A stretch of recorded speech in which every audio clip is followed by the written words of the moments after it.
যদি শিৱসাগৰ জ্বলে গোটেই অসম জ্বলিব, সেইটো লিখি ৰাখক। মোৰ নিচিনা গুণ্ডাৰ সমাজত প্ৰয়োজন আছে। বেংগলী ফেডাৰেশ্যন বন্ধ কৰা হওক, বেংগলী ফেডাৰেশ্যন বন্ধ কৰা হওক। আমি ইয়াৰ ভূমিপুত্ৰ মানুহ তহঁতৰ চৰবোৰ খাবলৈ আমি ইয়াত জীয়াই থকা নাই। ৰাজস্থানো নেপাবি, বিহাৰো নেপাবি, এচা পিটন দিয়া হ'ব, একদম আজি কৈ দিয়া। মই নিজে স্কুটি চলাই আছো, তেতিয়াহ'লে বুলেট চলাব পৰা হলি ষ্টুপিড। কথাবোৰ চিধা আছে হা, কথাবিলাক আমি এটা ৰসৰাজৰ মালিক বহি আছে, সেই ৰসৰাজৰ মালিকক মই আজি সুধিছো যে ইয়াত ইমান কোটি কোটি টকা ঘটিলে আপোনাৰ দোকানত এটা অসমীয়া ল'ৰা এমপ্লয়ী আছেনে? আপোনালোকে কিন্তু জাতিৰ প্ৰতি কোনো দায়বদ্ধ নাই। আজিলৈকে ৰসৰাজে শিৱসাগৰৰ কাৰণে কিবা কৰিলে নে? একো নকৰিলে। আপুনি আহিছে, স্বাগতম জনাইছো। ইয়াত কিহৰ এটা প্ৰস্তাৱ লোৱা হয়, ভোজপুৰী ছাত্ৰ সন্থা নেকি সেইটো বেন কৰিব লাগে। ভোজপুৰী ছাত্ৰ সন্থা কিয় নহ'ব? নচলিব। আৰু এই ভোজপুৰী ছাত্ৰ সন্থাকিলে বুলেট লৈ ইয়াত ফুট লগাই যিটো গতিত ৰাস্তাত যায়, মই নিজে স্কুটি চলাই আছো, তেতিয়াহ'লে বুলেট চলাব পৰা হলি ষ্টুপিড। ইয়াত নহ'ব, ইয়াত নহ'ব। আৰু chambers of commerce, chambers of commerce ভংগ কৰি দিয়া হ'ব। ইয়াত খিলঞ্জীয়া মানুহ চেম্বাৰ্ছ অফ কমাৰ্চৰ সভাপতি সম্পাদক হ'ব।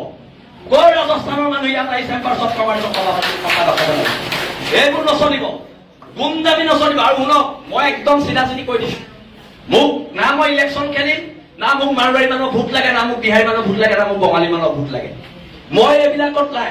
আৰু এটা কথা একদম স্পষ্টকে মই আপোনালোকক কৈ দিছো, এইবাৰ যদি আমাৰ মানুহ পিতে, খুব পিতা হ'ব, খুব পিতা হ'ব। এইবোৰ নচলিব।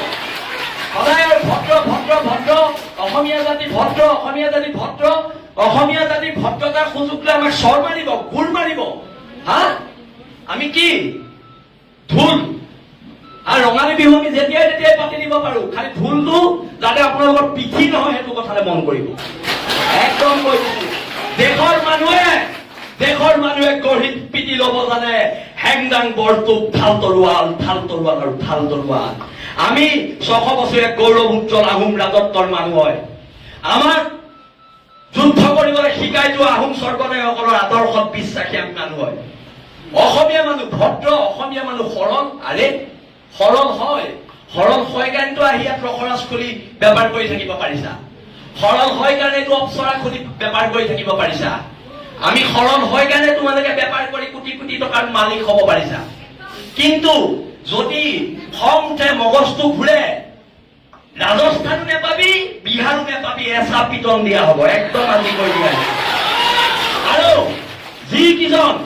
যিকেইজন নাহিলে, যিকেইজন ব্যৱসায়ী নাহিলে, সিদ্ধান্ত লোৱা হওক কাইলৈ বাহিৰৰ দোকান বন্ধ বন্ধ।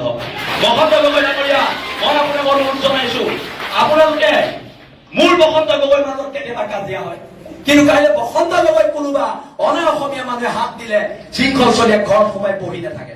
আৰু দাদা, আপুনি ৰাজহুৱা কৰক, কালি কোন 3জন ভোটত আপোনাৰ ঘৰে গৈছিলে?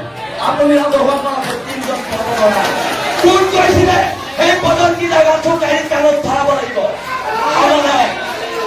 আপুনি আজি ৰাজহুৱা কৰি যাব লাগিব, কোন 3জন ভোটত আপোনাৰ ঘৰলৈ কালি ৰাতি পইচাৰ ঘোষ দিবলৈ গৈছিলে। আৰু এটা কথা, ভোজপুৰী সংগঠন বন্ধ। আৰু ইয়াত কিহৰ মাৰোৱাৰী যুৱ মঞ্চ? অসমীয়া যুৱ মঞ্চ আছে, চব জইন কৰা। ইয়াত মাৰোৱাৰী যুৱ মঞ্চ নহ'ব। এতিয়াৰ পৰা একো নহ'ব। বহুত সহ্য কৰিলো। চব মাৰোৱাৰী যুৱ মঞ্চৰ নাম মাৰোৱাৰী সমাজে নিজে গৈ পেলাই মোহাৰিব লাগিব কলা ৰং লৈ, সেইটো প্ৰস্তাৱ লোৱা হওক। ভোজপুৰী ছাত্ৰ সন্থাৰ নাম কলা ৰং লৈ ভোজপুৰী ছাত্ৰ সন্থাই য'ত য'ত লিখা আছে চব মোহাৰিব লাগিব, সেইটো প্ৰস্তাৱ লওক। একদম হয় নে ৰাইজ? আমি ইয়াৰ ভূমিপুত্ৰ মানুহ তহঁতৰ চৰবোৰ খাবলৈ আমি ইয়াত জীয়াই থকা নাই। আমি চৰবোৰ খাবলৈ জীয়াই থকা নাই। আৰু আমাৰ চৰকেইটা বেংগলী ফেডাৰেশ্যন বন্ধ কৰা হওক, বেংগলী ফেডাৰেশ্যন বন্ধ কৰা হওক। এইবোৰ অসমত নচলিব, উজনি অসমলৈ চলিব দিয়া নহ'ব। এইখিনিকে কলো। মই কথাবোৰ কলে বিতৰ্ক হয়, মই কথাবোৰ কলে মোক গুণ্ডা বুলি কয়, কিন্তু যদি মই আকৌ কৈছো, যদি আমি গুণ্ডা হয়, মোৰ নিচিনা গুণ্ডাৰ সমাজত প্ৰয়োজন আছে। কৰিব লাগিব গুণ্ডামি দেশ আৰু জাতিৰ স্বাৰ্থ, অসম নামৰ মাজনীৰ স্বাৰ্থ। ইহঁতে চব পায়, আমি কিবা এটা কৰিলে আমাক পুলিচে জেলত ভৰাই দিয়ে। মাৰোৱাৰীখিনিয়ে চব পায়, আমি কিবা এটা কৰিলে জেলত ভৰাই দিয়ে। সেই মাৰোৱাৰী সমাজক কৈছো, জেলৰ ভিতৰৰ আটাইতকৈ ডাঙৰ গুণ্ডাটো মইহে কওঁ। এইটো কথা মনত ৰাখিম। মই জেললৈ ভয় নকৰো, জেল মোৰ দ্বিতীয় ঘৰ। এইবোৰ কথা কৈ লাভ নাই, কিন্তু সিদ্ধান্তবোৰ হওক। আৰু বসন্ত গগৈ ডাঙৰীয়াক, চিতু বৰুৱাক মই ধন্যবাদ দিছো। এটা বসন্তৰাই এই অনা অসমীয়া শ্ৰেণীটোৱে ভাবে আমি দল সংগঠনবোৰৰ মাজত মিলা প্ৰীতি নাই।